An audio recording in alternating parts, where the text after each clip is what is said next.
Educadores do Enem na área com vocês, professor Cornélio, Ciências da Natureza, Biologia. E aí, você sabe qual a diferença entre epidemia, endemia e pandemia? Epidemia é considerado um surto, ou seja, nós consideramos um grande número de casos em um curto espaço de tempo.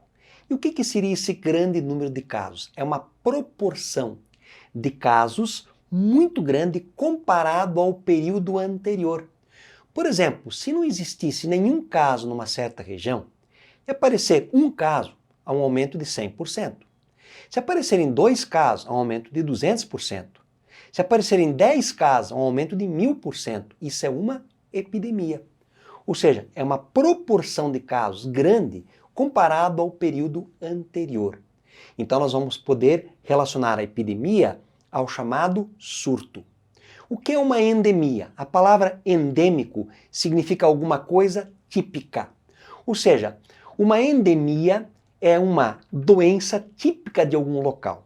Tem que ter alguns fatores que favorecem a sua presença. Por exemplo, na região norte do Brasil, a malária é endêmica, porque tem fatores como temperaturas médias mais elevadas, umidade, mata, que tornam essa doença com um número de casos mais ou menos constante ao longo de um determinado tempo. Isso é uma endemia.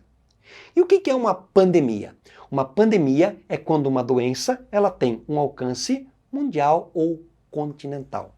Enquanto uma epidemia nós podíamos falar, por exemplo, da gripe, talvez da síndrome respiratória aguda, SARS, podíamos falar de dengue em alguns lugares.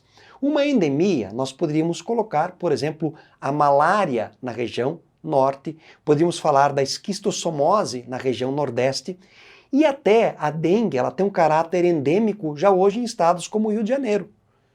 Agora, o que é uma pandemia? Pandemia é quando uma epidemia tem um caráter continental ou mundial. Se nós pensarmos, a AIDS ela é pandêmica, ou seja, tem uma expansão da distribuição da doença de caráter continental ou mundial.